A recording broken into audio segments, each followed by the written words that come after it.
That would be great. And if you're here as a, some kind of designee or alternate, you can let me know that as well. So, so I guess I will start with Ashanti for our example. Present. All right, thank you. Jon Tao with the Metropolitan Council. Present. Thank you. Myself, present. Elaine Valadez with MDHR. I'm here. Thanks, Elaine. Davis Berry with the Minneapolis Building and Construction Trades Council. I'm here. It's Barry Davies. Sorry, I might have flipped the list a little bit. Thank you. All right. And Jenny Winkler with the Operating Engineers Local 49. She's my alternate, so she's not here. Okay, not here. Thank you. And apologies if I butcher anyone's name. This is a new list of folks for me, so I'm sure Salima did a much better job than I did. Gilbert O'Donkor with Hennepin County Purchasing and Contracts. Hi, Scott. Present. Thank you. And is Eric Ampadu with Hennepin County here as well? Yes, I am. Okay, thank you. Just taking my notes, making sure I don't get behind. So, and Barb Lau with Association of Women Contractors. Present. Happy St. Patrick's Day, everyone. Yes, happy St. Patrick's Day indeed. And is Kendra Crone here from Association of Women Contractors? Yes, I'm also here. Great, thank you. And Marvin Smith with National Association of Minority Contractors, are you here?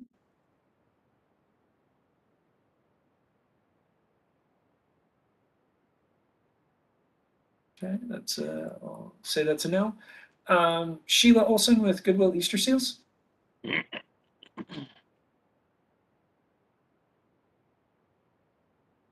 Sheila will not be here. Neither will her alternate. She sent an email earlier. Okay, not a problem. Thank you. Great. Julie Brecky with Hired. Good afternoon, everyone. Julie Brecky's here. Thank you. And is John Clem also with Hired here? He's my alternate. No, he's not. Okay, great. Toney O'Brien with Summit OIC. Yep, I'm here.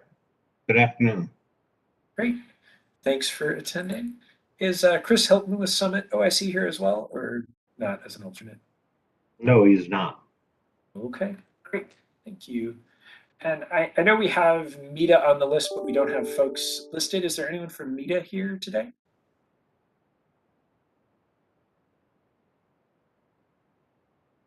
No. Looks like no. Not a problem. Alex Merritt with Twin Cities Rise.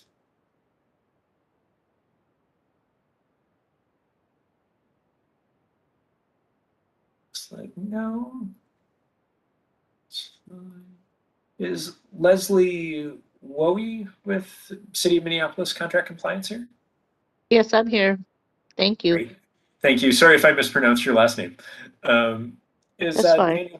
Is Daniel Peterson with City of Minneapolis here as well? He is my alternate, so he's not present today. Okay, great. Thank you. Sorry, just working my way down the list. Is Maura Brown with Higher Minnesota here?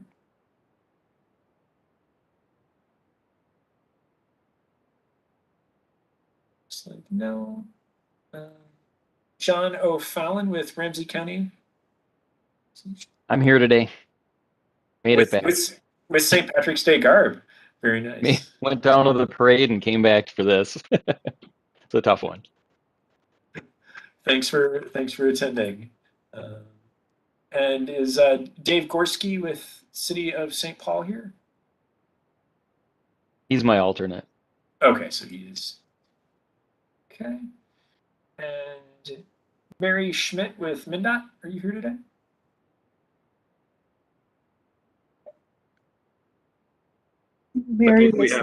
Mary is not here today, but Sheila Kelpie is her alternate. Oh, great. Thank you. Sorry, just working my way through. And then we've got some presenters. Is Thomas Scott with METC Building Strong Communities here? Yep, I'm here. Hello, everyone. Great. Thank you.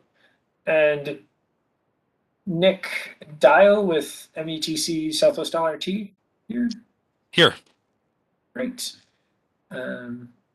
David Davies, are you here today? I am here. Thanks. Great, thank you. Brianne Lucio with MDHR, I think I saw you. Yep. Here, Scott. Great, thanks, Brianne. Dale Evan with LMJV.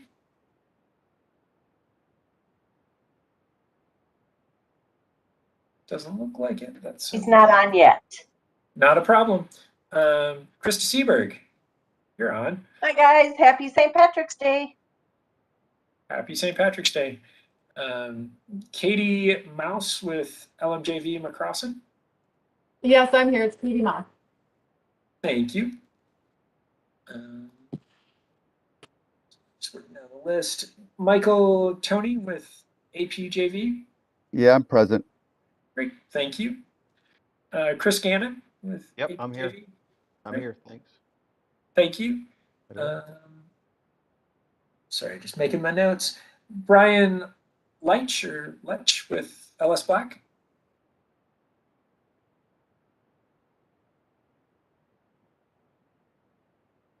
Or is Monica Robinson with LS Black on? Looks like not. And then Eli Brandenburg with METC. Are you here? Here. Yep. Great. Thank you. All right. That looks like everybody. Thank you for going through the roll call. I appreciate it. Hey, Scott. Alex Mayer from Twin Cities Rise joined a little late. Oh, great. Let me add you to the documents. Thanks for joining. Okay. All right. Jeez. So now we've done the minutes. If anybody else joins, just let me know and we'll make sure to update you as having joined a little late, which is totally fine. So just to quick go through the review of January 2022 minutes. Since there wasn't a meeting in February, we did not have a chance to review the January 2022 minutes. The minutes were included in the meeting handouts for review today. If there are any edits, please let us know now for staff to capture, or you can email those edits to the two co-chairs. Anything folks had on the minutes?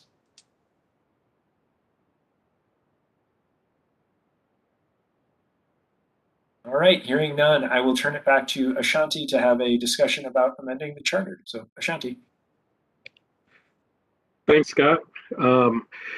If you recall, we had this item on the agenda, I think, a couple of times, but we had some very important discussions and happenings take place, and we did not get to it.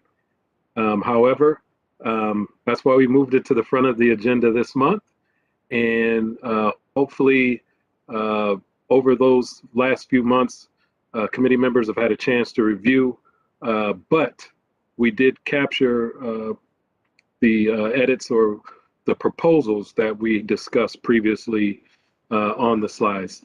Next slide, please. So here are the proposed changes to the membership section. And actually, before we move forward, I should probably explain that these are all proposals that we have discussed previously. These proposed changes, or whatever we agree upon as proposed changes, will be presented to the Metropolitan Council Chair, Charlie Zelli, who will have the final decision on on changes to the charter. So the first is if an appointed member, how it exists today, if an appointed member is no longer able to participate actively in the DBE and Workforce Advisory Committee, the appointing organization will name a replacement. And we are proposing to add, if an appointed member is no longer participating actively in the DBE and Workforce Advisory Committee, the appointing organization will name a replacement. If no replacement is identified or participating actively, the Metropolitan Council Chair, in consultation with the DBE and Workforce Advisory Committee, will appoint a replacement or an additional member organization.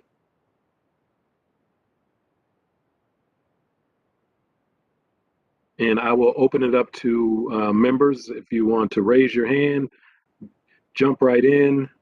Any comments on the first proposed change?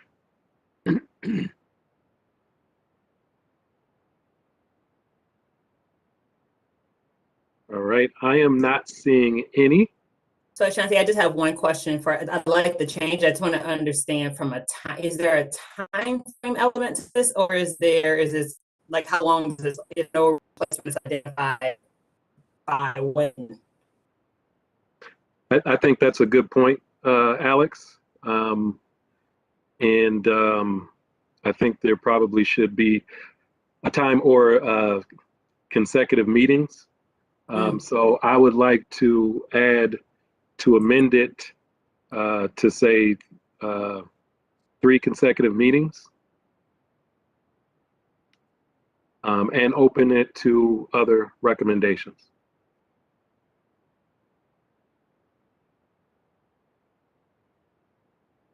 Ashanti, this is Julie Brecky.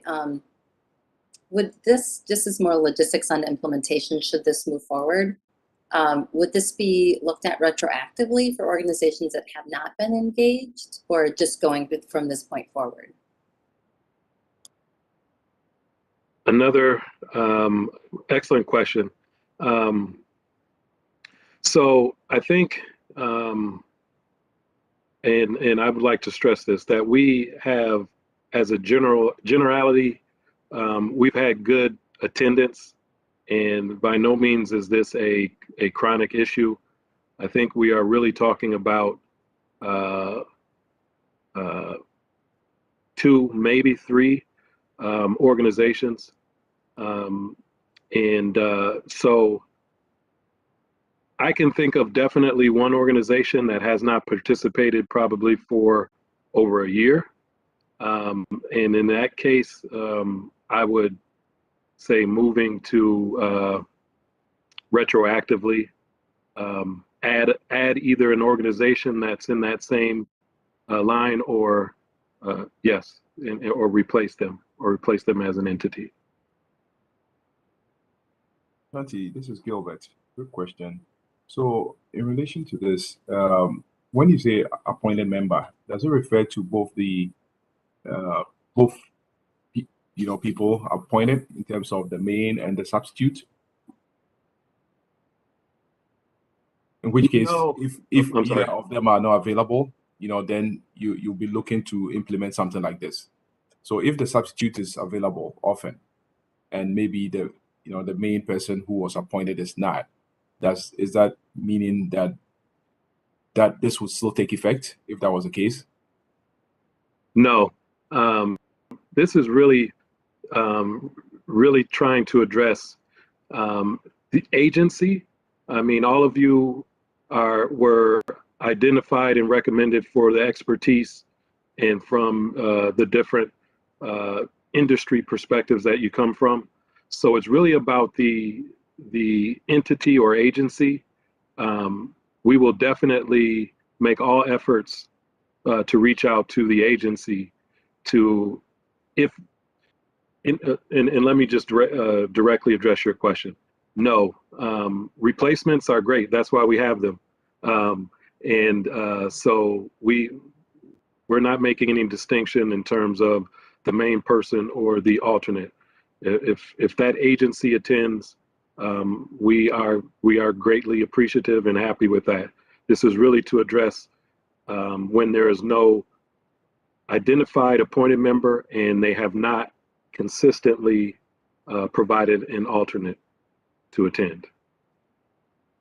Thank you, Ashanti. Ashanti, then to that point with clarity again, then I think the 90 days piece makes sense. So if no replacement is identified or participating actively after 90 days, the Met Council chair will blah, blah, blah, blah, blah. Yes. So, and hopefully Eli is taking really good notes so we can get these taken. So, and just to recap, the proposed amendments to the proposed change are one, to add the 90 days or 3 consecutive meetings where the appointed member and no alternate has attended.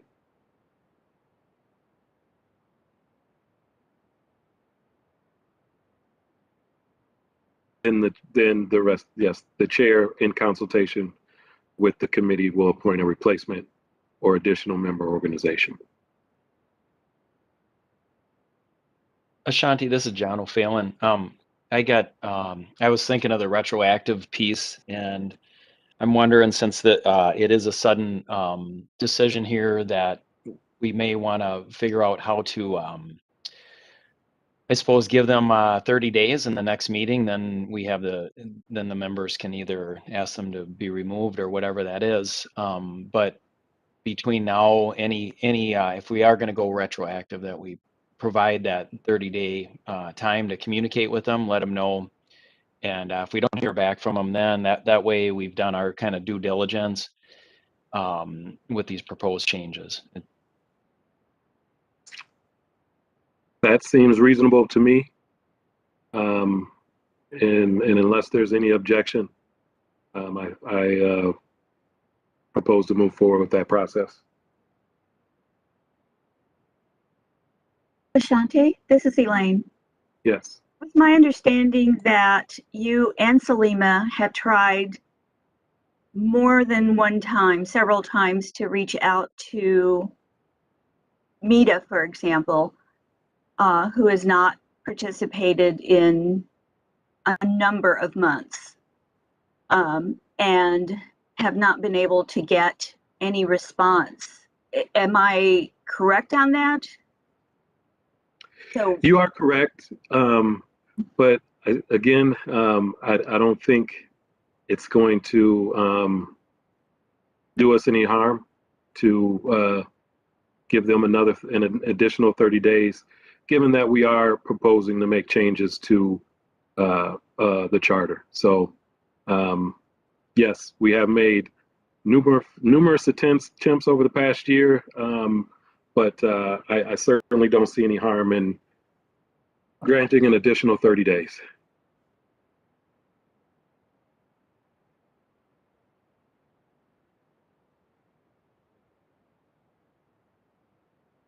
thank you, that makes sense. All right, if there are no more discussion on this first one, and actually maybe we can just go to the next one and do a roll call for all of them. The next is to add an additional bullet to the membership list for up to 3 construction trade unions from different trades. Currently, we do have representation from Barry Davies, who's up until this point, it has been his role to represent all of the impacted trade unions on the project. However, when we did a survey of members, this was one of the key themes that was captured, is that members want more participation from other unions present at the committee. So that's kind of the background for this proposed change. Also, just in terms of how we would identify which unions to invite, it would be looking at which trades have the most hours and are working the most hours on the project. That seemed to make the most sense when we discussed this the last time. And right now, open it up for discussion, comments, amendments. This is Barry Davies. I apologize. I'm out of town at our district council meeting, so my phone does not, the camera doesn't work. I'm fine with the additional unions being part of this. You know, we brought them in as on the panel discussion one time. This committee was set up with the intention not to have so many union members or union representation on the board, but I'm fine with having more.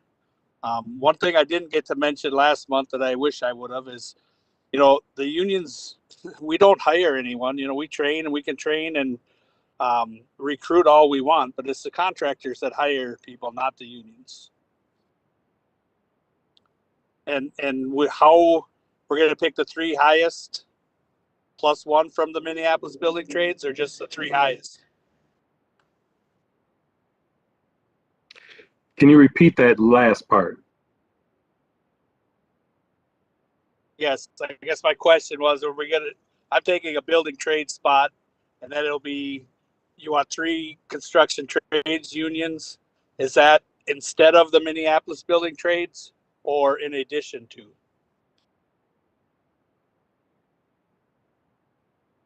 Okay, so I guess I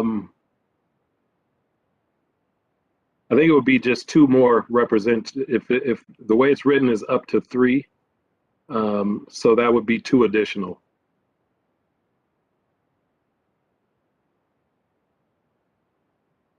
Did I address your question, Barry?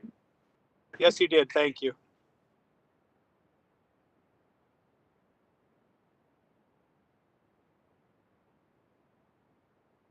Any other discussion or on this particular proposed change?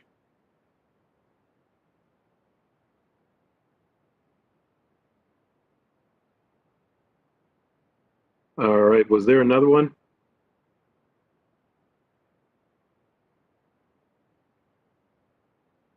Can you advance the to the next slide?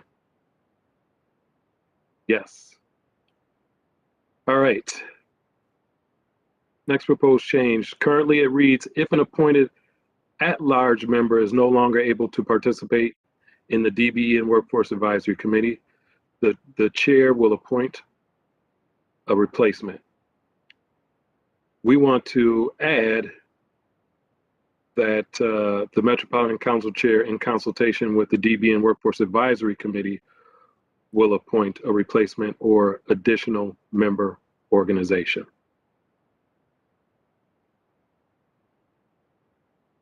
Any discussion or comments on this next proposed change?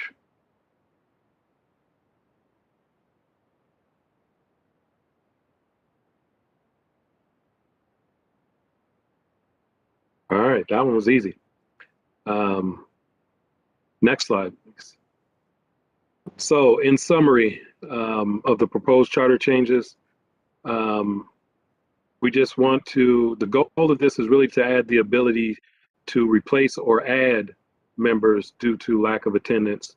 And secondly, expand union participation on the committee. So if Scott, if you can do the roll call, and if you are in favor of the 3 proposed changes, answer affirmatively, and if you object, do so accordingly. Shanti, I just have one thought. This might be just because of my lack of understanding of this. And I just want to revisit to the point that Barry had made around the fact that contractors do the hiring of the union versus the unions themselves. I guess I would just want to understand that a little better. So, like, does this get us the goal that we're going after, or is there something else we really need to be looking at? And Christa, I see you smiling. So if you have some perspective and insight here, I just want to make sure that, so I don't have an issue. I also realize I'm really green to the space. So I'm just trying to understand. Yeah, I'll address your question, and then yes, there's certainly others with perspective and expertise in this area that I'll let also chime in. So I think the goal of this is, yes, to answer your question directly, the contractors do the hiring, and either you are already a member, they do contact the union halls to get folks from off the bench when they need labor for their company. And then in terms of apprenticeships, the union opens up the apprenticeship at designated times according to their bylaws and rules of their union. But even still, that apprentice would have to get a job with a contractor, and and if I'm not saying this right, I'm sure someone will correct me, and then they can get sponsored into the union by the contractor. And I see Christa has her hand up. Go ahead, Christa. Ashante, great job. That's for a large majority of the trades, but there are the licensed trades, such as the electricians and 49ers and stuff, that have to go through union training first, certifications. There's certain things that they have to do first before we can even think about hiring them and bringing them onto our project. You know, and there's many reasons behind that, as people can imagine. Safety being number one, you know, and stuff. And the successful, and Barry can speak up to that with me, you know, there's great relationships between those type of trade companies. You know, they work very closely with, for the majority, with their unions regarding that. So say I do some, you know, some recruiting for somebody who wants to be a 49er. I'll give you a great, you know, an easy example, since the London joint venture has quite a few 49ers on this project. We say I'm working with the great team at Building Strong. They have an individual there who wants to be a 49er. Okay, they need to go through some training and stuff before they can do actual, you know, work on they can be an oiler and start to learn, but they need to go through specific training first before, you know, they can be, you know, brought on to the project. I think electricians and the mechanical trades have a little bit more stronger, stringent rules regarding that. So just that, you know, there's 2 different types of union trades. So I hope that helped a little bit. Yes, thank you, Christa. Barry, is there any? Yep. Yeah, Barry? I guess the point I brought it up was because if we're trying to increase and check on the participation on this project, just by having more union representatives on this board isn't going to necessarily ensure that. And, you know, and not to get into it with Christa, but the operators can sponsor someone into the apprenticeship. And then as long as they can pass the Ramsey test, they're a union member. So you're right about the electricians and the sheet metal, but for most of the crafts that are working on the light rail, the union, the contractors can bring members in. So that was just the point that I was trying to make earlier. Thank you, Barry. And I see John, you have your, John O'Phelan, you have your hand up. Yeah, just a comment on this. You know, the goal of this proposed changes are really about people coming to our meetings and expanding the union membership. But I did want to comment as well that, and this is through the Associated General Contractors of Minnesota survey, which is over 200 companies on average per year the last 10 years. But I can name off in 2020, 30% of the companies didn't even use the JATCs, and 36% seldomly used it.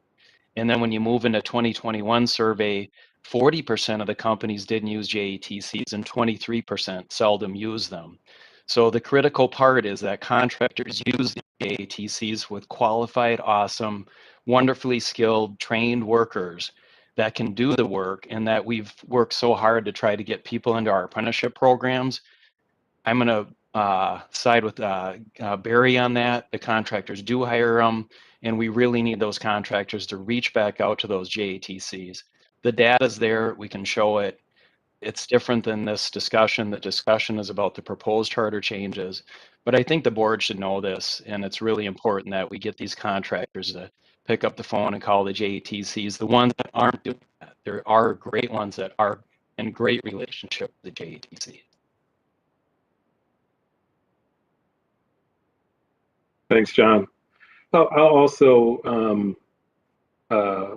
just mention that another part of this is that this points out kind of that desire to hear from the different unions, because there are differences, not only in terms of the rules, but how long it takes to go from apprentice to journey worker. There's also in our region a shortage of skilled labor in some of the trades, which impacts different trades differently. And I think it's important that committee members understand that, and those that are in position to assist and to not only assist the contractors, but also the trade unions. We need to have a strategy where we do have some of those shortages in our region, because you know, the ultimate goal is to strengthen the economy of this region. So I know that we do have workers on this project from outside of Minnesota, the Twin Cities region, and Wisconsin, but we definitely want to make sure that we can strengthen our region in this economy.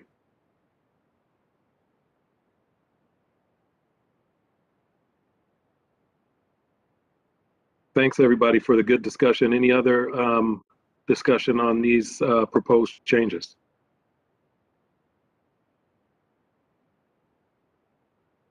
All right. Again, we're just going to go through the roll and just respond with your vote. Great. Yep. I'll take the roll. So yeah, yes in support of the changes, no in opposition to the changes. So I will go through the roll, and I will, if any organizations didn't have anyone here, I will just call out and see if they've joined us in the meantime. So Ashanti, how do you vote?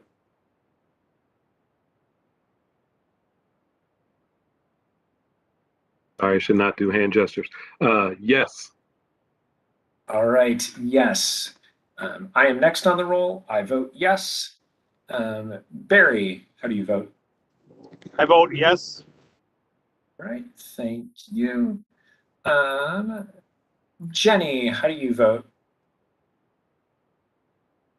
Wait, That's Barry's alternate. Yep. I'm sorry, Jenny's an alternate. Apologies. Gilbert with Hennepin County? I vote yes. Thank you. Barb Lau with Association of Women Contractors? I vote yes, and I am actually excited. Delightful. Thank you. Has Marvin Smith joined us in the interim? Okay. Has anyone from Goodwill joined us in the interim? No. Julie Brecky with Hired, how do you vote? I vote yes, I agree. Thank you. Toney with Summit OIC? I vote yes, and I would ask the follow-up question, why are these companies not participating? At the meeting, the agenda, is it time? Why are they not participating? I think that's the issue. Great, thank you. Has anyone from META joined us? Okay, great. Alex with Twin Cities Rise? I vote yes. Great, thank you. And Leslie with City of Minneapolis? My vote is yes. Great, thank you. Has anyone from Higher Minnesota joined us?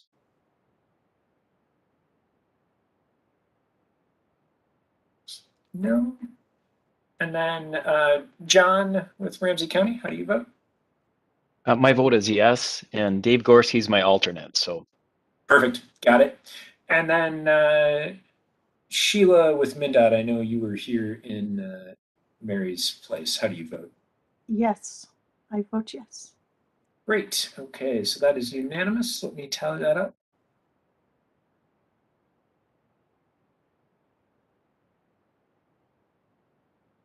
So that is 11 yes votes and no votes, so those changes would carry. Thank you. And before we move on, I'll just address Tony's question with his yes. Again, I want to emphasize that this is not a chronic issue. We're really talking about two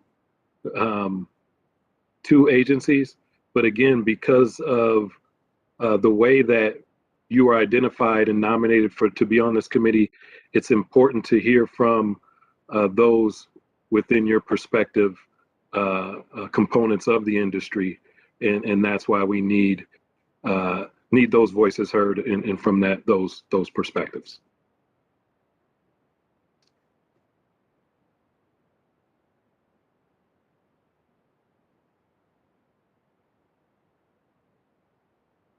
All right. Next, we have the Green Line Extension project update. David Dbes. Thanks, Ashanti. Thank you all for having me. And this is my first time at this meeting, so I appreciate you having me. I'm kind of stepping into Sam O'Connell's shoes, who I know has given this update for quite a while in conjunction with representatives from our construction team. So Nick Dial, our Director of Construction, is with me here. Here to give you an update just on the kind of an overall project update, timely project update. We realized as we were preparing for this meeting that a lot of news hit just after the January meeting here, the committee meeting. So we wanted to provide you with an update, a similar update to what has been shared with a number of different audiences, community members as we're reaching out in community town halls and with other committees as well. So thanks for your time. I'm going to try to run through this relatively quick because Nick does have to get off at 3 p.m. So I'm hoping I can get through this and afford time for a couple questions, just in case you want Nick's involvement there. So getting right into it. This is where we are at Green Line Extension today. We are pretty proud of the progress that we are making in terms of being 60% complete as we share with our community members. We've made a lot of progress on utilities. Of course, the initial phase of construction with the site prep is pretty much complete. And we are right in the thick, as everybody knows, of civil construction.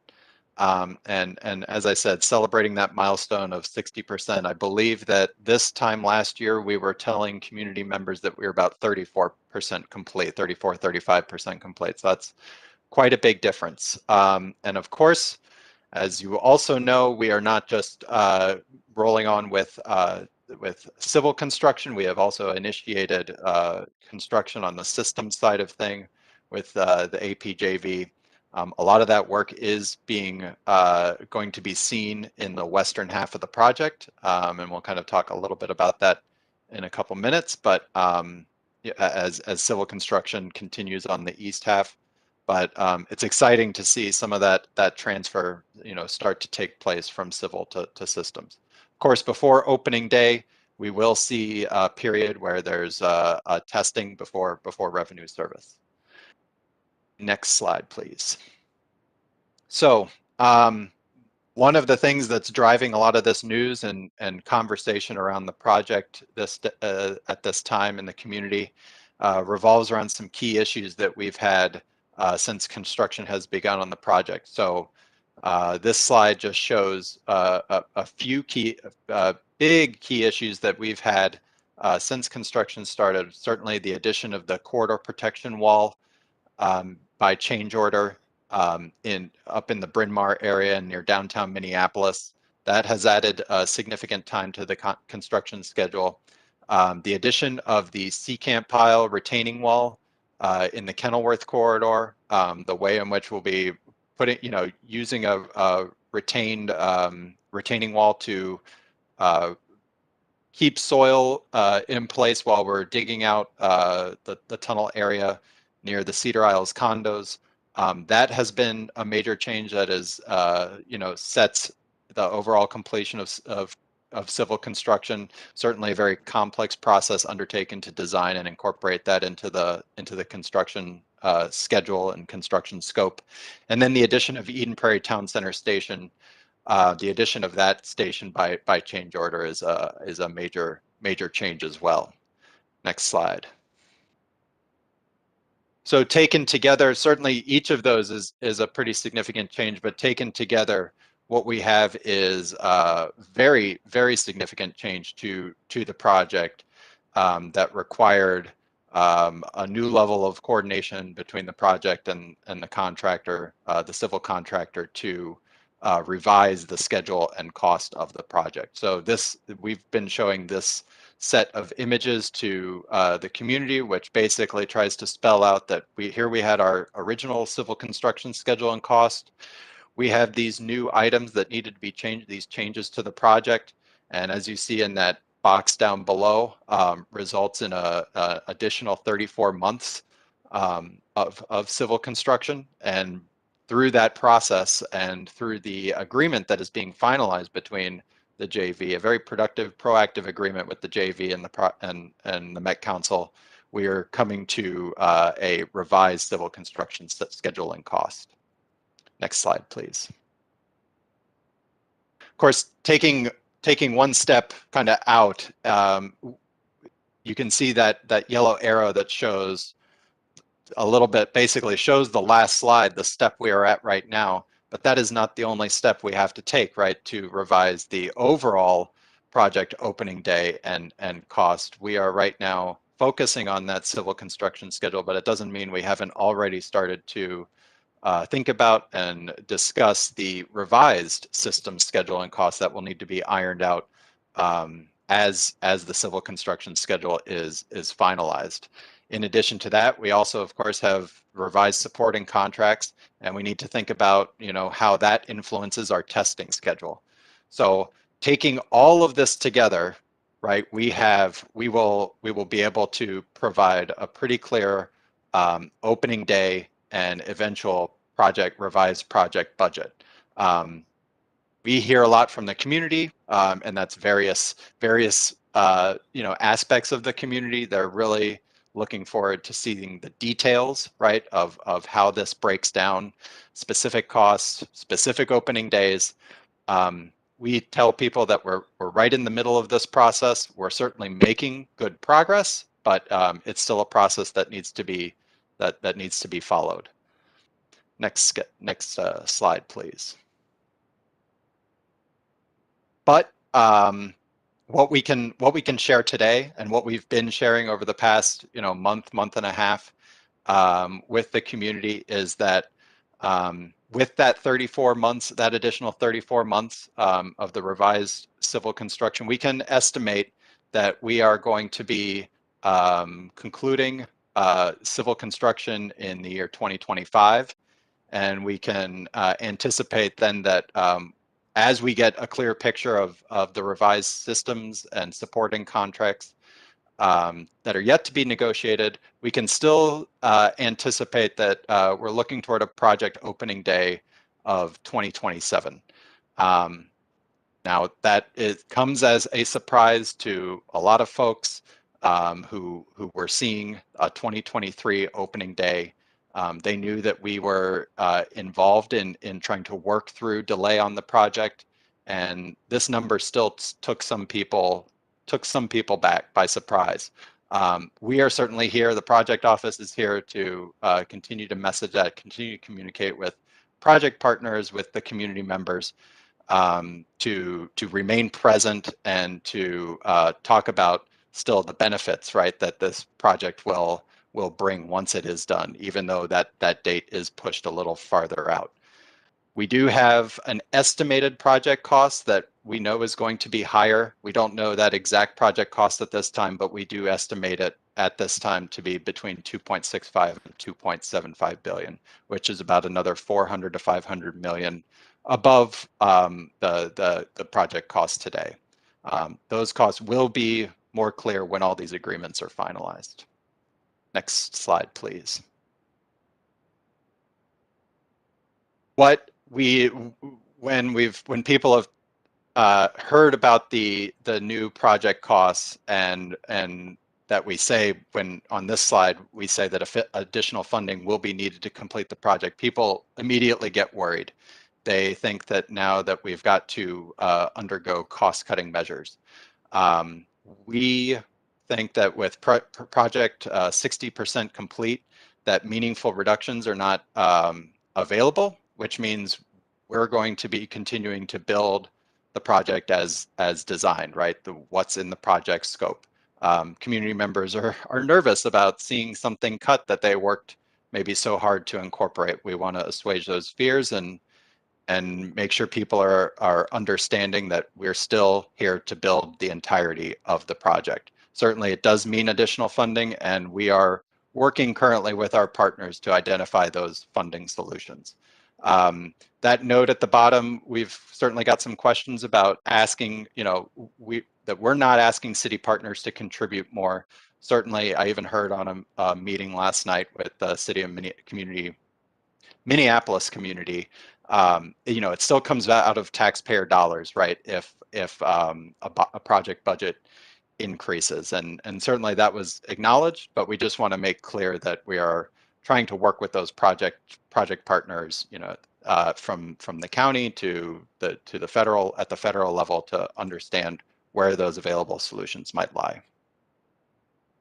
Next slide, please. I think a lot of folks in this venue probably understand this a little better, but for the general community, one thing we are trying to do is just frame the conversation around those increased costs.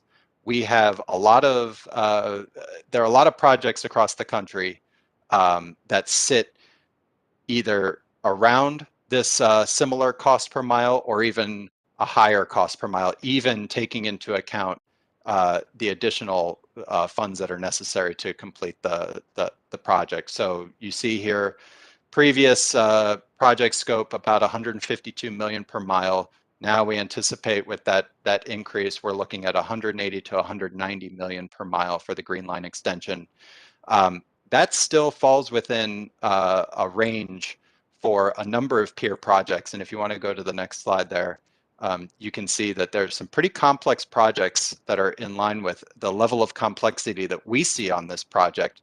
That means a lot of structures, a lot of bridges, and the tunnels of note that we are building, where these costs pretty much fall right in line. Certainly, there are projects that come in lower than that, and so we're not trying to say that to compare us with every project across the country. We just see some similarities and find that our costs really are in line with complex projects. So just want, again, this is something that I think representatives of the professional aspect of this probably know very well, but sometimes it's lost on some of the general community as they're taking in this information. David, quick question for you if I can. Yeah, please. How does it Sure. compare to other projects within the Twin Cities Metro? Nick, I'm not sure if you know that off the top of your head. I believe I heard a number comparing to the previous Green Line, the original Green Line. I think that was something in the 90-something million per mile, but certainly the scope is different, Alex, in terms of the level of complexity. Yeah, I think that we're doing a lot more structures compared to that project. Specifically, the Kenilworth corridor and the 2,500 foot tunnel that we're cutting and covering over there, as well as the tunnel that we're putting in for Trunk Highway 62. While I do appreciate your question, because you always want to see what's going on around the city and how you compare to other projects around the region, but you also have to take into consideration that this is way bigger than those projects. From the beginning, it was way bigger. So, yeah. You guys, the other thing to support the Met Council, both Nick and Dave, which are doing a great job presenting, I'm like, oh my gosh, awesome. The comparison from the blue line to the green line, blue line was straight going from pretty much straight going from St. Paul to Minneapolis. You're already going through a busy, transport area, with the busing and stuff. Now you're going from Minneapolis into the suburbs, right through neighborhoods, right along a active rail line. So there's a lot more entities for the council and for the contractors to be constantly looking at and measuring. And I'm really glad that Nick brought up the tunnels, the 2 tunnels. And the tunnels are being built primarily, well, especially Kenilworth, is because of the community around it. Instead of building a bridge, they'd rather see the tunnel so they're not seeing it. So that was a great, very, very good question, Alex. Yeah, thank you. Very good question. And thank you for that additional, see, exactly. This is why you know it sometimes even better than we do in terms of some of that lived experience. If you want to go to the next slide, I think I just wanted to end with a little bit of a plug for community outreach. So it's actually kind of following a little bit onto Christa's observation in that we, with COVID being a little less overbearing, right, as we enter warmer months, hopefully, we're able to meet community out where they are. And I know there's always a lot of events within your circles of people wanting to see what's going on with the project. We certainly want to connect people to what's happening out in the corridor, the activities that are happening, the progress that's happening, and we're going to really try to step that up this year. I encourage you to connect with me or someone else on the outreach team, but my information's on here if you need it, to facilitate those connections. It would be really helpful, and especially kind of going back to Chris's comment, like we want people to see how hard this is in a way. Like we want people to see the hard work that's being put in day to day, especially those that don't live right next to the corridor. We want to attract people who are a little further away, who might reap the benefit when it's done, but don't necessarily get to see the day-to-day complexities. So taking people right like up to Kenilworth, safety being a primary consideration there, but like getting people up close and personal as best we can with what's going on here. So that, I believe, if you want to advance one more, I think that's everything I had. Yeah. So we've got about 1.5 more minutes of Nick's time. If there are any questions, I can certainly try to answer questions, but. Any questions for the project team?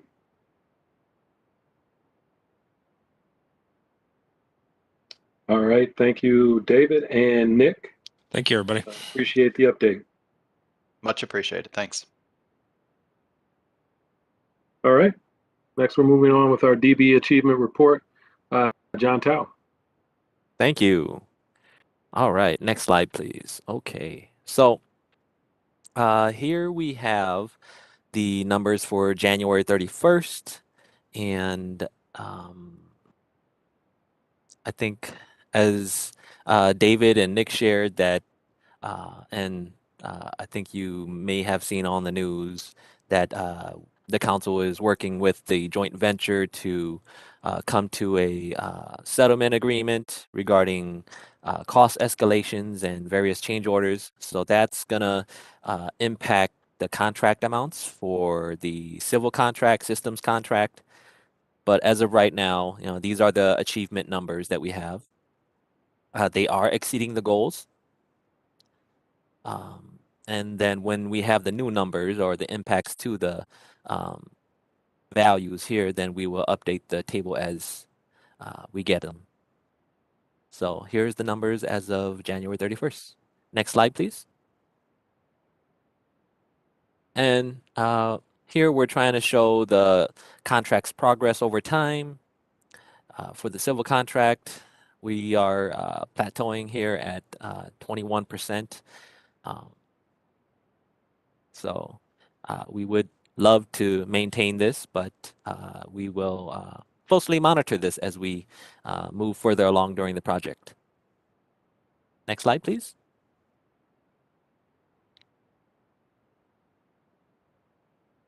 For the systems contract, I know that over the past several months, we've been on a holding pattern, waiting for the civil contract to turn over parts and pieces of the stations so that they can work on their pieces too. So they're doing a lot of preparation and then getting in to do work as they are able to. So this is why the participation has been kind of just plateauing here at 15%. Next slide, please. And then the Franklin contract, it's coming to a close.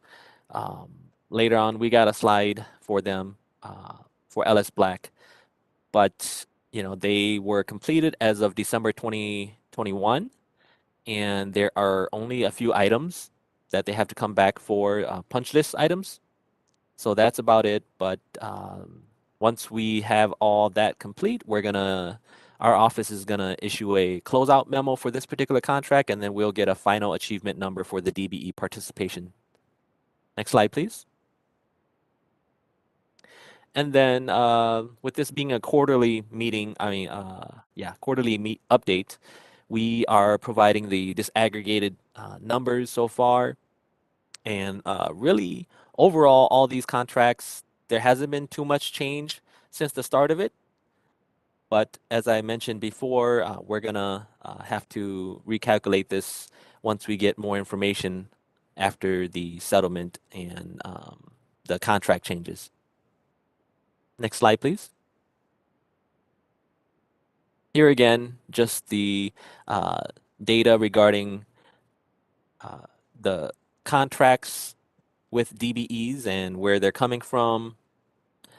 This is something that, for us, the council, it's a very good sign for us that 86% of Minnesota small businesses are participating. So the participation from DBEs is 86% small businesses from Minnesota. So that's good. Next slide. Oh, and that's it for my section.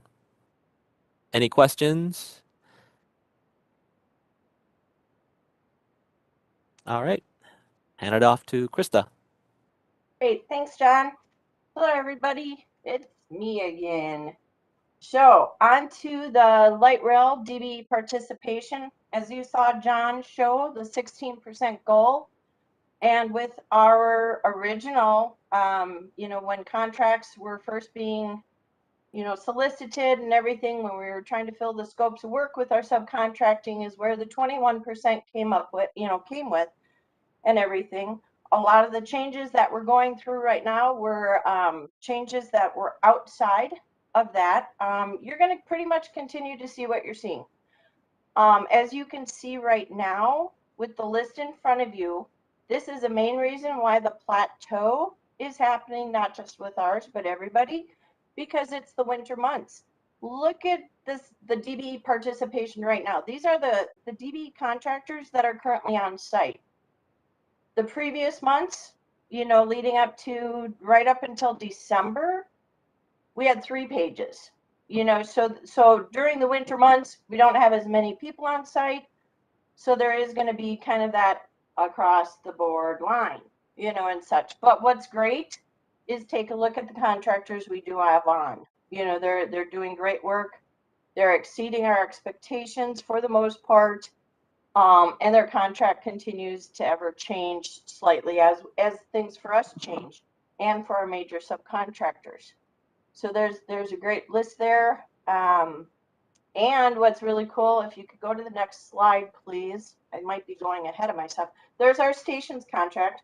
For those, you know, we have a couple new people on. The Lunda construction actually is a subcontractor to the joint venture. The Lunda crew has the contract to build the stations part of the civil contract. And so there's, you know, again, they have the DBE goal of 16%, you know, as do our other subcontractors such as Egan and everybody. So there's their participation. And if you could go to the next slide. Here's the fun part, you guys.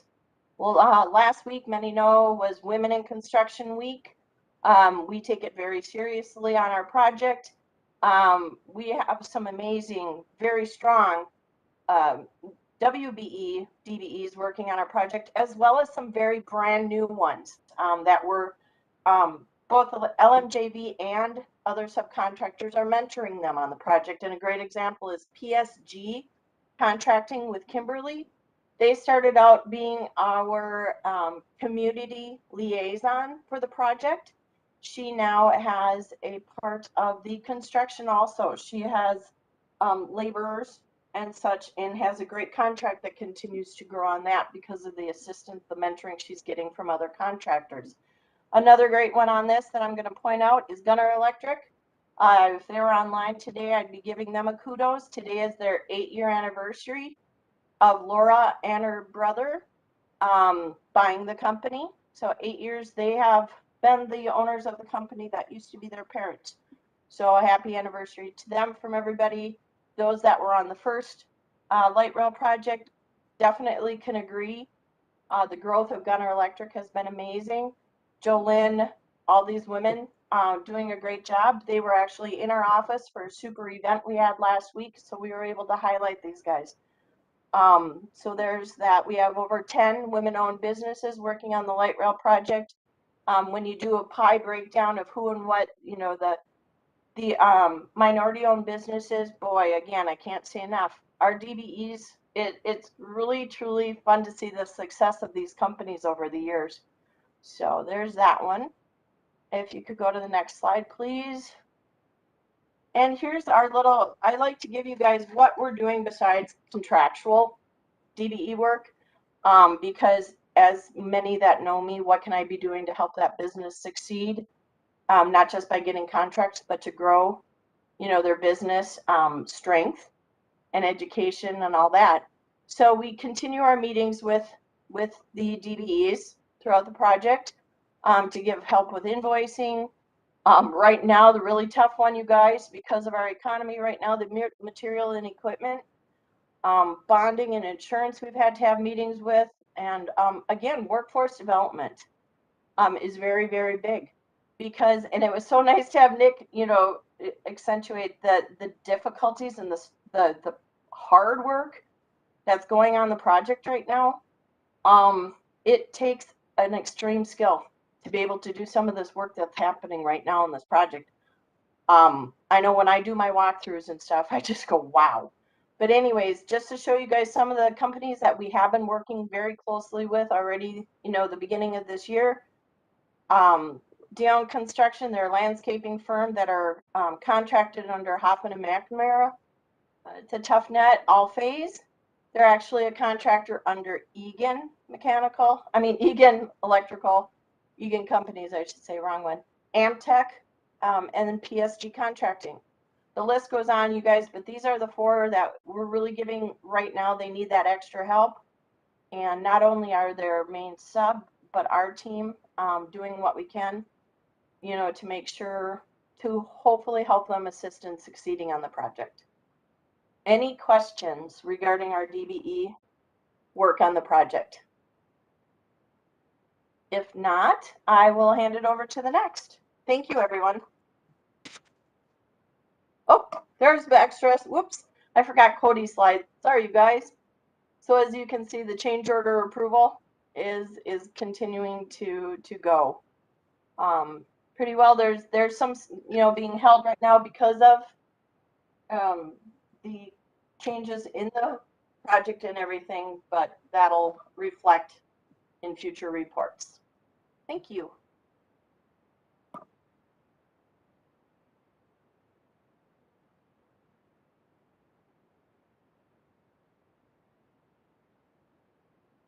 Hello, everyone. This is Chris Gannon with APJV. We're on the systems project for the overall project. So this first slide, this is a slide showing our anticipated DBE folks that we have working on the project, looking forward a month. We have a lot of work going on at our storage facility, our build out in Golden Valley. We talked about in the past. That's where we're going to be storing a lot of material till we can get access on the right of way. One delivery that's coming up next week is the second substation for Gunner Electric, TPS S304. That's going to be delivered next week. And then we also have Public Solutions on the project, giving the weekly updates on what we're doing. Next slide, please. This is good news. This is a potential new DBE subcontractor that we're going to add to our team, Elite Fiber Optics. Right now, we're currently negotiating a subcontract with them. The value of the subcontract is approximately $3 million. So again, we're towards the end of the negotiations, and we're hoping to have the subcontract fully executed in the next month. And if we do that, we can add them, these folks, to our DBE slide, our commitment table for next month. Next slide, please. And this is just a slide, just gives us everybody an update on where we're at since the project started. We've added approximately 1.4 million in DBE commitment since the start of the project, and that does not include the $3 million for Elite Fiber. So the DBE commitment went from about 23.7 to just over 25 million since the start of the project, and obviously we're going to continue to work on increasing that amount as we move forward on the project. Next slide, please. Here's our update on change orders. Through February, we're just a little bit over 12,000 or 12 million in change orders. Gardner, you can see listed there. They're just over 2 million in change order participation. Generation cable's been on the slide for a while, but a new DBE is Carlo Sales. That they're supplying the OCS poles. So we issued them a change order, and they had to do with material escalation. Because of the delay on the project, their pole prices went up, so there was a change order issued to them for the material cost increase. Our DBE participation to date is just under 21% regarding the change orders, and then the participation is 16%. And I think that's it, unless anybody has any questions.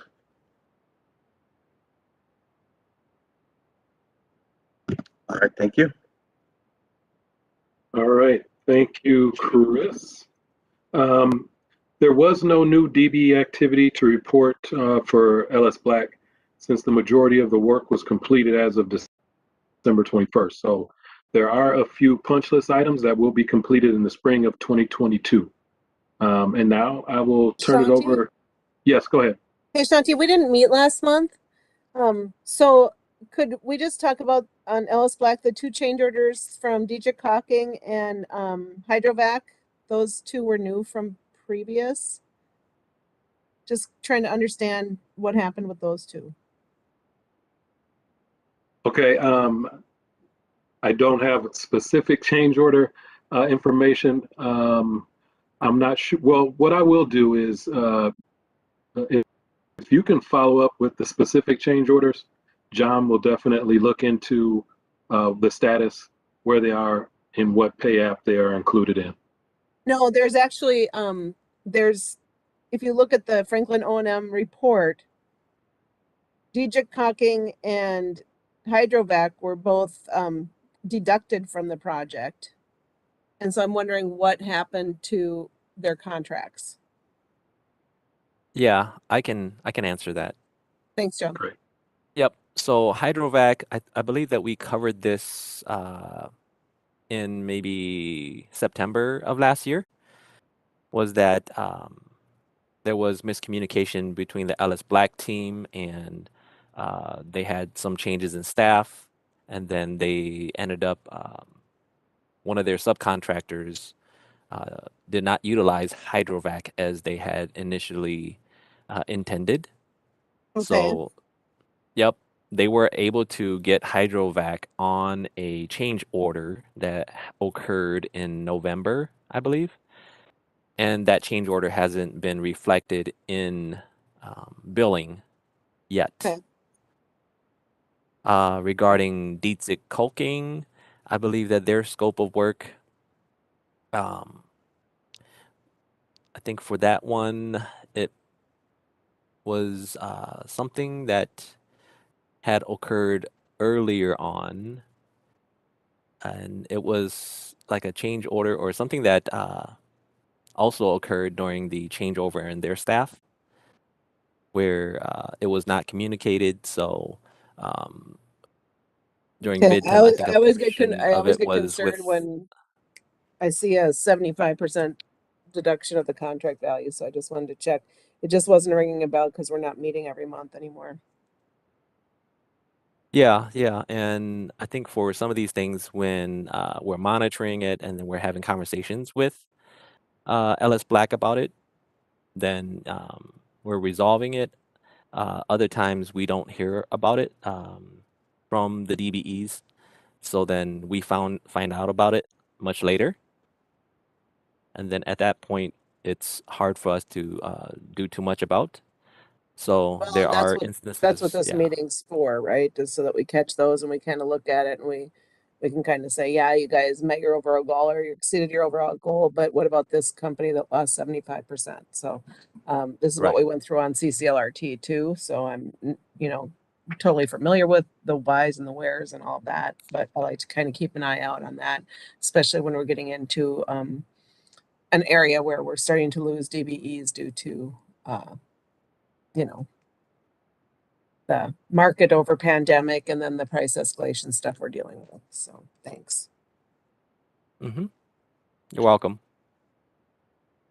And then also, I think a point of clarification, John, right, in terms of the Hydrovac situation, it wasn't that the subcontractor that they were under did not use them, but the subcontractor that originally they were subcontracted with is no longer a subcontractor.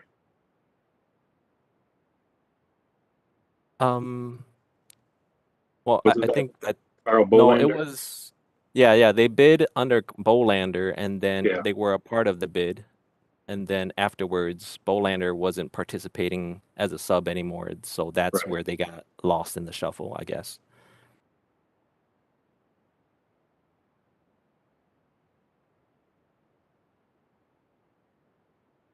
Any other questions before we turn it over to Scott and MDHR for workforce participation?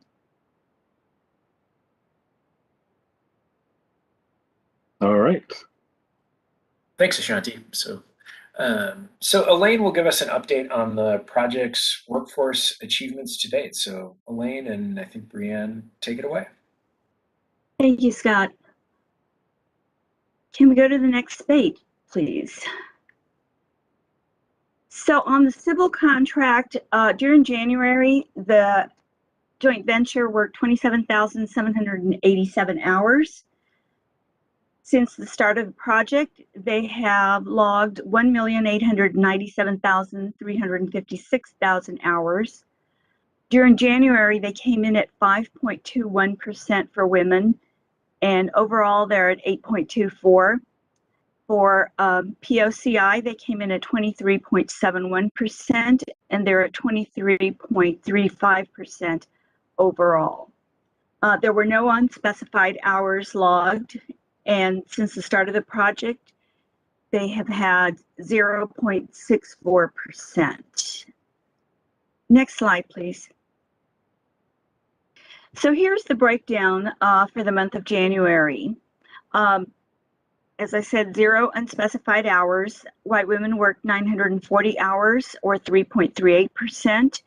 Women of color worked 509 hours, and that's 1.83%. I don't know why that didn't get on there. I apologize for that. Men of color worked 6,079 hours, or 22%. And white men came in at 20,260 hours, or 73%. And we can go to the next slide. So since this is the quarterly meeting, we broke down the participation for women and for people of color. That comes in the next slide. Since the start of the project, women have worked 156,347 hours, 8.24%, and you can see the trend. And since this is the winter season, or has been, it's been a slight downturn. Next slide, please. This graph represents the participation, the cumulative participation of people of color and Indigenous people. They've worked 444,070 hours since the start of the project, representing 23.35%. And there has been a steady, pretty much, it has been slow but steady increase overall. Next slide, please. The trucking participation that we have been counting on this project, just the civil one, is as follows. MBE is 26,639 hours. ZTS is 4,372 hours. Rock-on trucking has not increased its hours for the last couple of months, 1,375 hours. Next slide, please.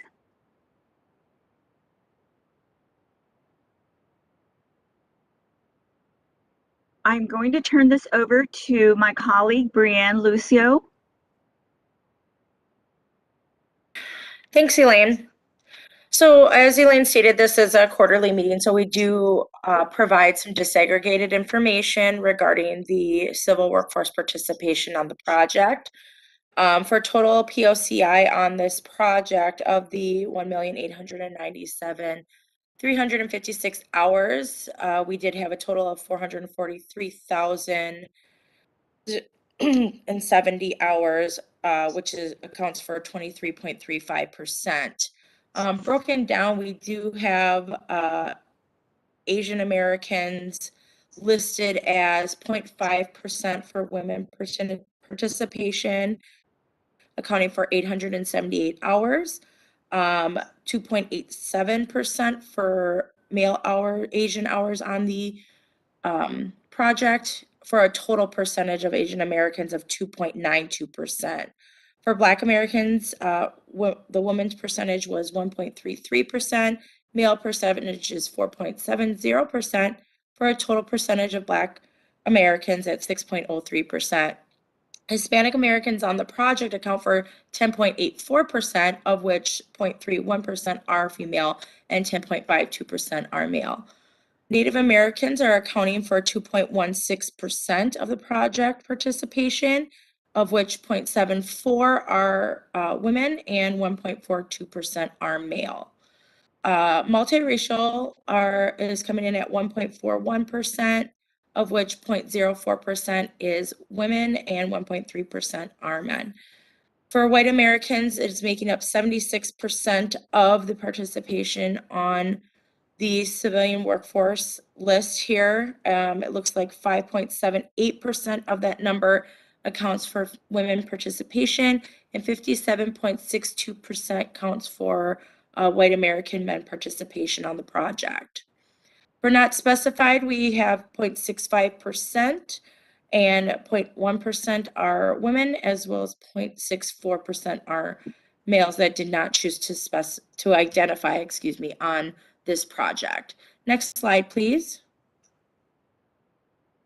So according to the breakdown, we did provide a side-by-side comparison for the disaggregated percentages from January 2022. For the month, we have 76% white, 3% Asian, 4% Black, 0% non-specified for January, 1% multicultural, 2% Native American, and it looks like, I believe that's 14%. I can't see very well. We might want to enhance that slide a little bit on this page for Hispanic Americans.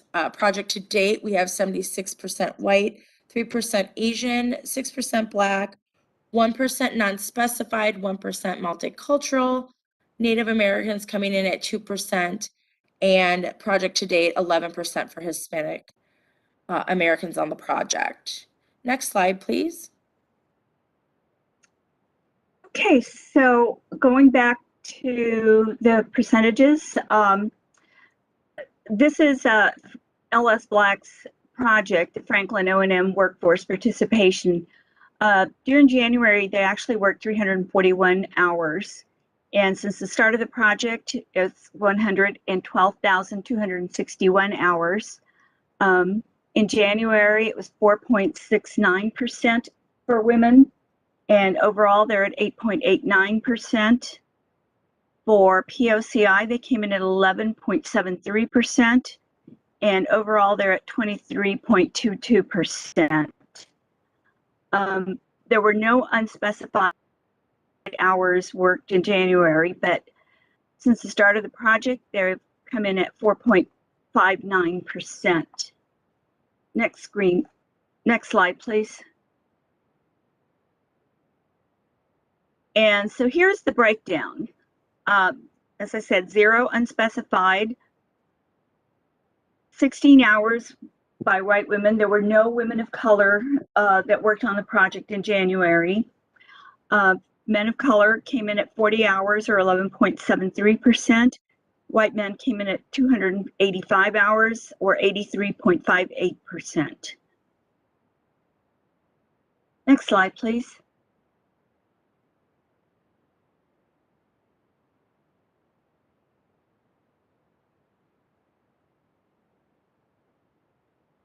Jason, can we go to the next slide?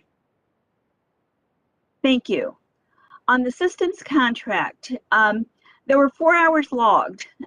There were actually more hours reported, but I had actually included those in the December report.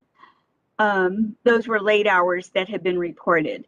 Since the start of the project, APJV has worked 2,795 hours. There were no women or people of color working during the month of January. Overall, they're at 11.41% for women, and for POCI, they are at 13.45%. All of their hours are accounted for. There's no unspecified hours on this project. Next slide. And like I said, this is all the 4 hours that were worked were all by white men, so everything else is 0. But I kind of like the way this one looks. just aesthetically. I believe that's all I have, and I'm going to turn it over to Christa.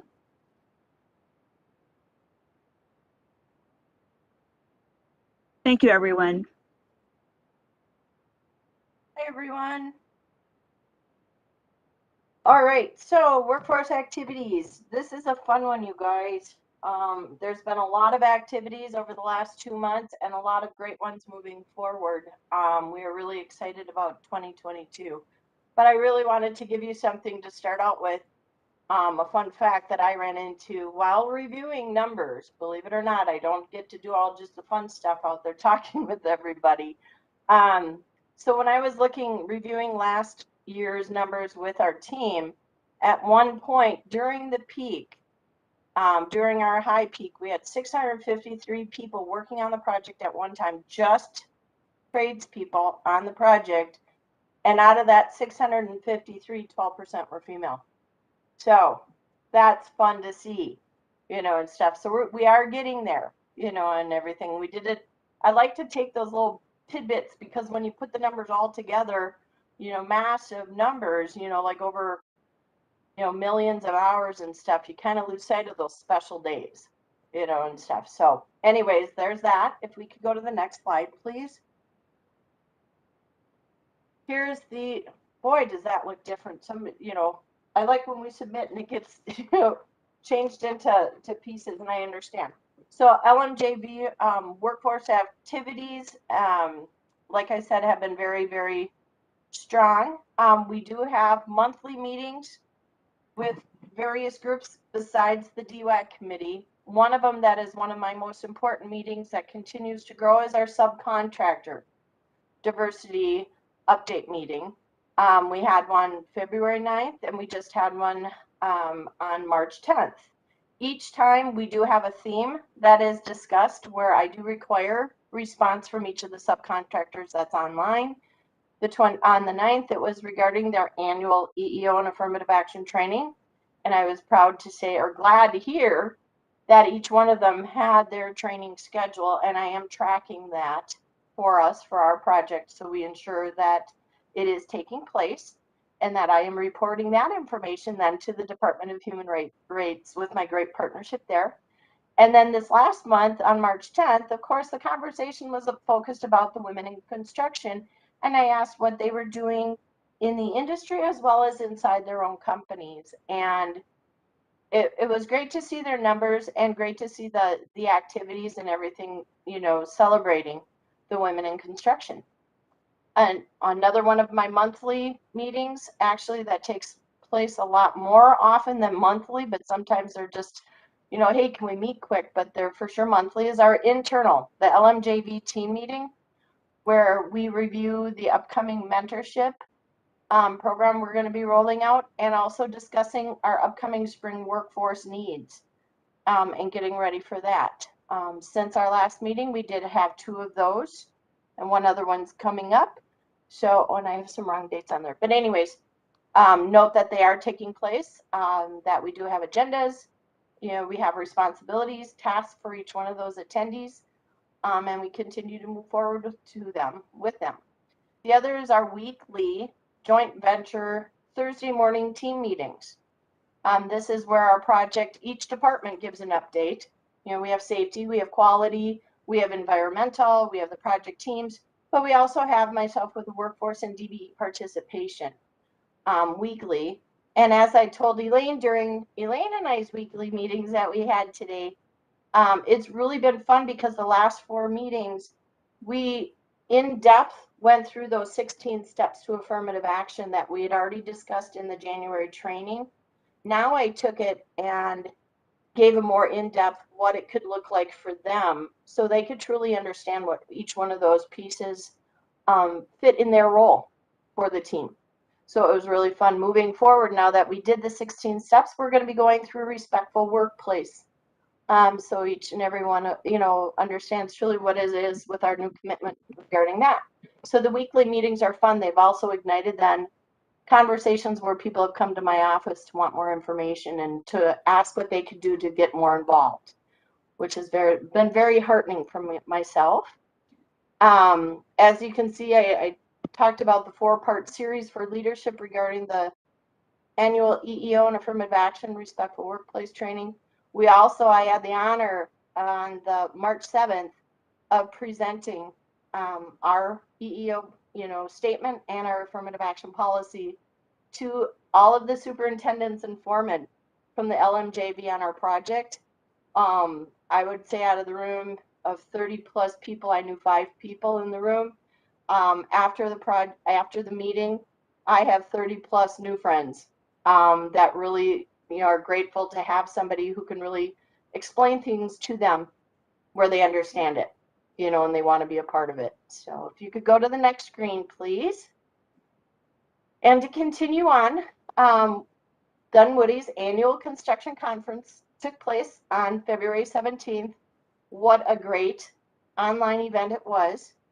The LMJV had the honor of having a presentation time where we had Ashley, who is I can't wait to tell you guys about her one of these days. I'm going to have her give a little presentation to you guys about herself. She is the station's project engineer assistant.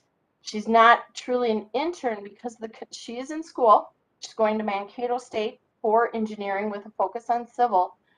But Mankato State has this new actual construction curriculum where their classes are a project. And we have her representing Mankato on our project, and she is just wonderful to have. She brings so much to the table, but to be mentoring her too at the same time is great. She gave the rail facts presentation, and you guys, I can't wait to have her give you guys the rail facts presentation. It'll really open your eyes to the work being done on the project and kind of the fun unknown tidbits of trivia information that would be fun for you guys to have. So we had that. Moving forward, I had an absolute honor of attending, and Barb's better be clapping right now. No, I'm just kidding. I attended the annual Association of Women Contractors Awards Luncheon.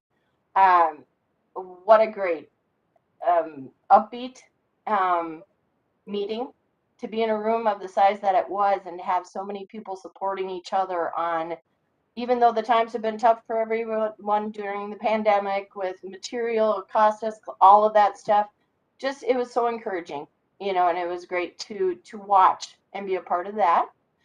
Another great program that we talk about is our Building Strong Communities partner for this project.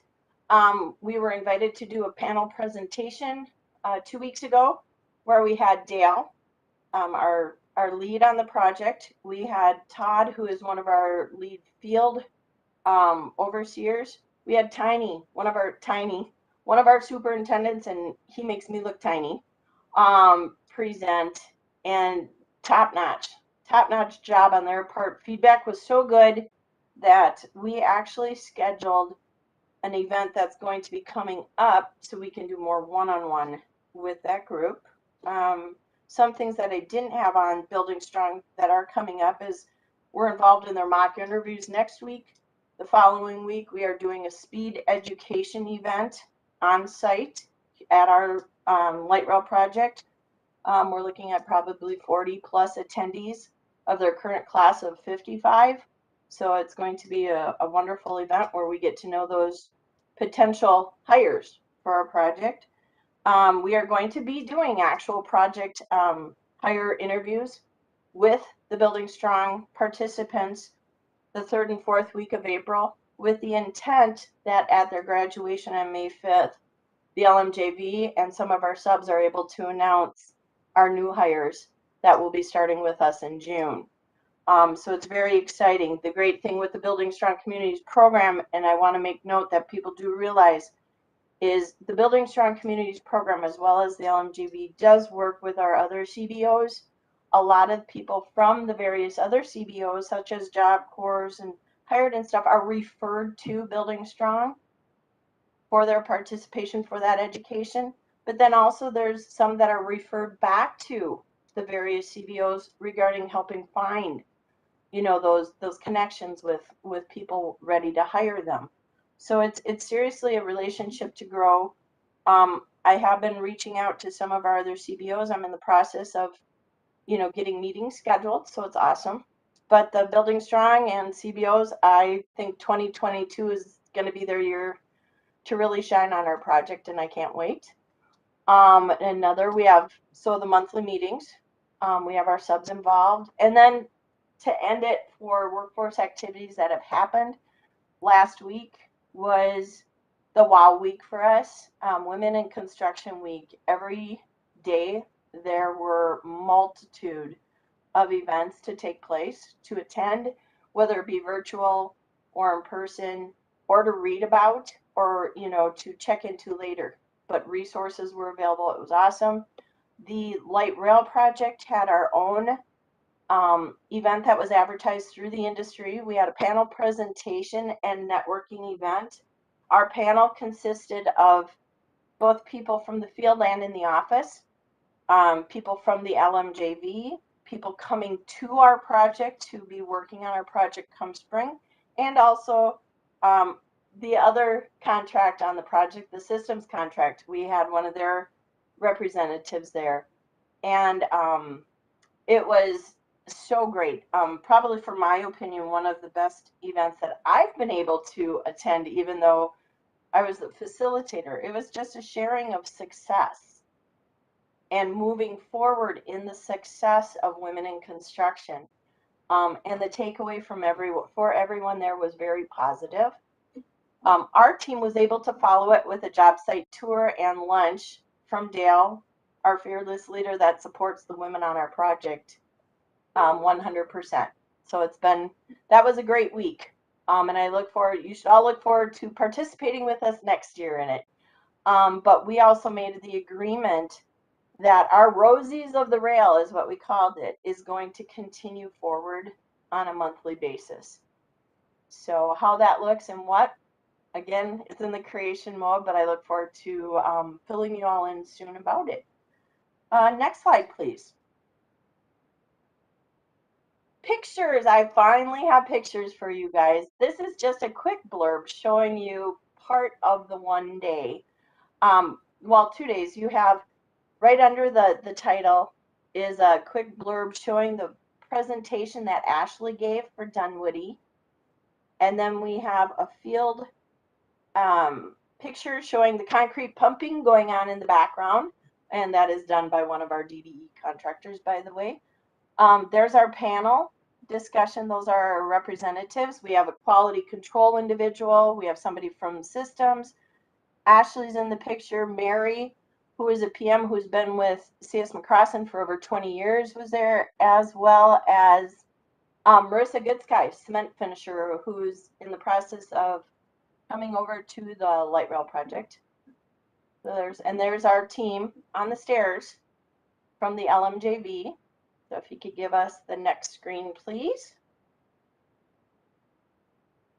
So our rehires, new hires and transfers from February are very low because we have not yet ramped up. May and June are our big months.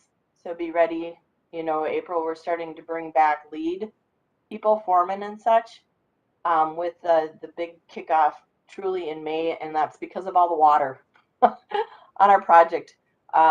We have to let the scuba divers finish their stuff first before we can come in. And I do mean it. We do have scuba divers on this project. So there's our numbers for that. And that is all I have right now. If anybody has any questions, I'd love to answer them for you. No? Thanks, Christa. Awesome. Thanks. Appreciate the updates. Thank you. My pleasure. My honor. So it looks like next on our agenda is Mike with APJV workforce activities. All right, good afternoon, everybody. It's Mike Toney with the APJV. And like Elaine reported, we had 4 hours in the month of January. I think we had another 120 hours in the month of February. I think Gannon did receive a substation and for the work. So the Siemens is still building the substations, and we're not stopping production, but we don't have a place to put them right now. So, you know, we're going to be doing work behind the scenes, like Chris said, at the warehouse facility. We're storing all the gear, traction power, switch gear, all that kind of good stuff. So there's a little bit of work going on, but it's not going to be anything significant. And the last I heard is that APJV team will not start work this year until July, and we'll have the first bit, and that might change. But you know, the scope's going to be limited again in 2022. So I think we had 2,500 hours in the month of the year of 2021. You know, we'll maybe have double that, maybe triple that, but it's not going to be significant in 2022, considering we're planning on working 200,000 hours in the project. So really, I think 2023 is when we're going to really get some momentum. So, but that's where we're at now. So it's getting pushed off a little bit. All the APJV team, we attended the Advancing Equity for African American in the Workforce. It was presented by the EEOC office. We presented at the Dunwoody Annual Construction Conference in February, and we described our work on the Southwest LRT project. A young project manager, Dave Mason, presented for us. He did a great job. It was a lot of fun. We had about 20 people in that breakout session, and with lots of questions. So it was really good. We participated in various events and get-togethers to celebrate Women in Construction Week. You know, and then we're participating in mock interviews next Friday, the 25th. You know, and I was looking at our numbers, and you know, our minorities for thing is just our senior project management. You know, from some of our subs that are working, we've just got their senior guys on it, and that's a bulk of one person, a bulk of their hours, and it's just really, you know, that's kind of where it's taken a dip, and that's why I see it at 14%. So we're working at addressing that and letting people know when they do come out, you know, with the 2- and 3-man crew, you know, what can they give us? So we'll be having those discussions. And that's it for our team. All right, thank you. Any questions about that? Thank you for that update. All right, now for the Building Strong Communities update with Thomas. Great. So good evening, everyone. You can go to the next slide. First, I want to thank Christa and Dale for participating over the last couple of weeks in the events for Building Strong Communities, as well as planning of that event that we've got later this month. I think that there's, despite our efforts, there's still a lot of confusion about what Building Strong Communities is, but we are doing our best to just highlight the relationships that we have with the unions and helping individuals to get into union apprenticeship. And so, Christa, again, thank you for that explanation on how we work with other CBOs to make sure that we're all moving in the same direction. But this year we've got 43 participants. 81% of those are our target audience of women, people from the BIPOC community, and veterans. We actually have 3 veterans. We're pretty excited about that number with working with Helmets to Hard Hats. That is a demographic that we have struggled with over the past few years with creating opportunities for. And so we definitely want to highlight that. We are working with our media outlets to highlight the experience that our veterans are having with building strong communities so that we can increase the participation year after year for our veterans as we, again, start to increase the numbers for our target audiences of women and people of color. As I've mentioned before, we've got the participation of 15 trades in the construction and building arena. You can see their logos there in the list. Well, right now, I guess my presentation is a lot shorter than it was the last time because we're in the process right now. Before we were recruiting, and there was a lot of information to give out, but right now this is just what they're going through. They're in 8 weeks of virtual training right now through our partner, North Hennepin Community College. They're going through their construction management and supervision course. They all receive 4 credits upon completing that course.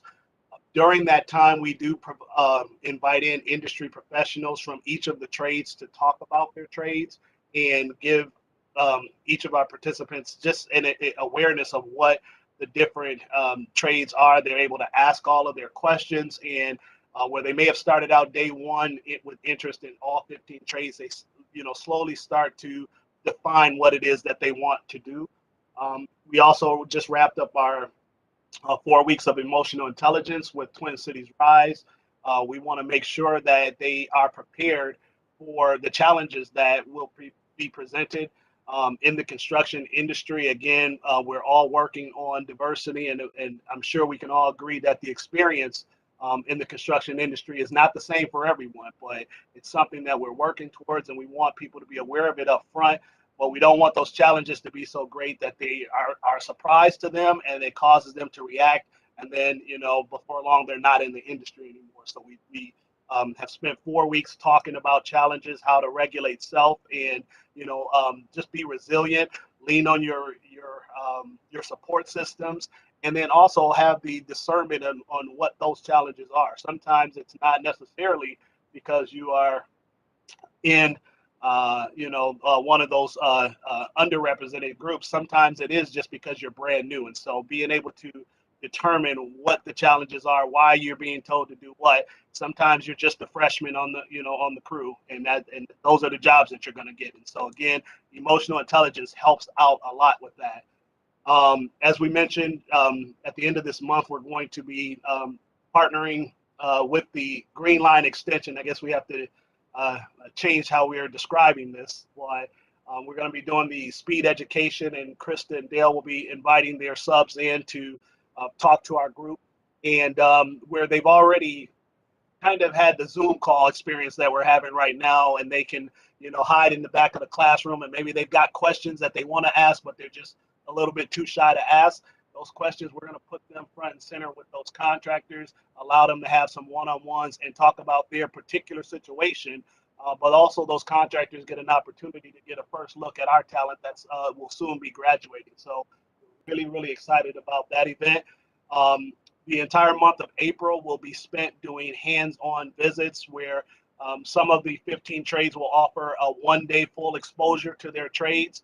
And then some of the trades like the iron workers, the operating engineers, cement masons, and the laborers will offer extended hands-on opportunities for up anywhere from 2 to up to 5 weeks. And so we are excited about that. The likelihood of individuals getting placed in the industry after going through that hands-on experience is almost 100%. We don't use the word guarantee, but again, if they make it through this program, then this is all about leveraging our relationships in the industry, and those relationships are intentional. They have a vested interest in the success of our graduates, and so they're looking to offer opportunities. Even, what Christa mentioned, being able to provide opportunities on this project specifically for graduates of Building Strong Communities is something that we're pretty excited about. Now, again, we're going to make sure that the participants are prepared. We're going to, walk them to the front door, ring the doorbell, and then it's up to them to just show how prepared they are. So we are excited about the relationships to at least get them to that front door. Let's see here. And then the apprenticeship placement and support, that's kind of what I'm talking about, just leveraging those relationships through May and June. As we know, the construction industry is about to ramp up, and we want to make sure that our 43 participants are right there and ready to say yes to those opportunities. When those opportunities come, we want to make sure that the process of their first year of apprenticeship is as seamless as possible. And so we do provide financial support through union initiation fees, tools, and other items that they may need to start out their apprenticeship, but then also additional checking in, coaching, mentoring through that first year to just make sure that they are able to get through those challenges, but also they have a support system to celebrate all the successes within their first year of the apprenticeship. And again, that first year is just a minimum. So That's kind of where we're at. We're about halfway through our program, and we're excited that in the next few weeks we will be celebrating at least 43 of our individuals going into the industry.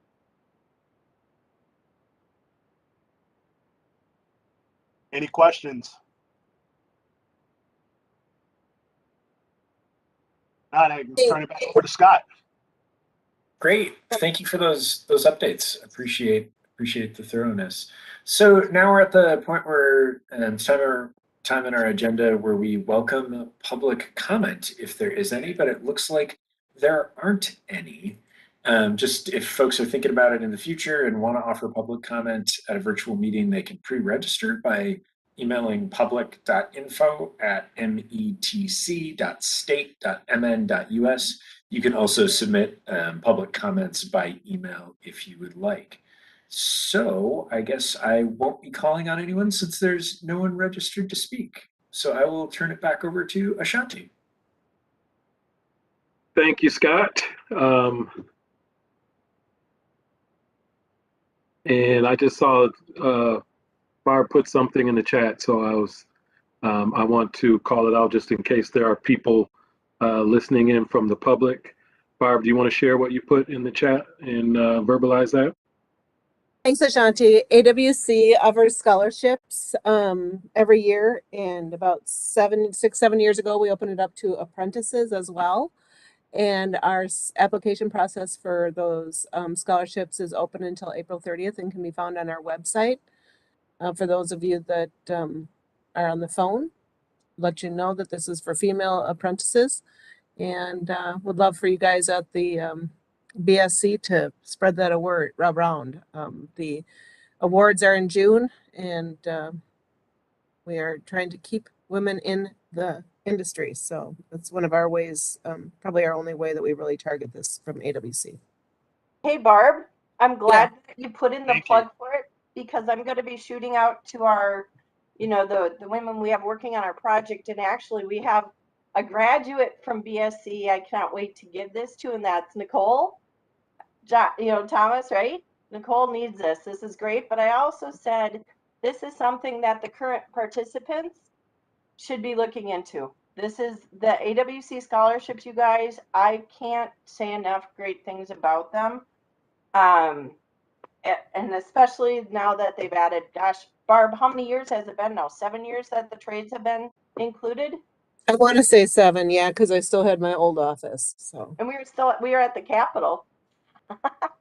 Boy, the memories. But you guys, seriously, these scholarships, there's a couple of individuals. It's so fun to see them from when they received their first scholarship to now, and how their career has really grown and stuff. So this is great. Advertise it to everyone.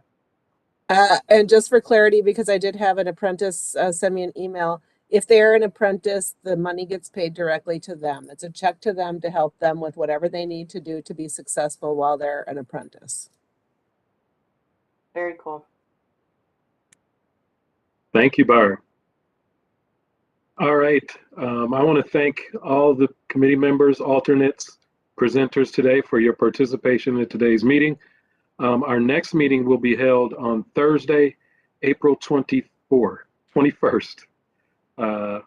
Also, please stay connected via our construction updates, social media, through the project website. And you can also connect with me or project staff or any of my team as well.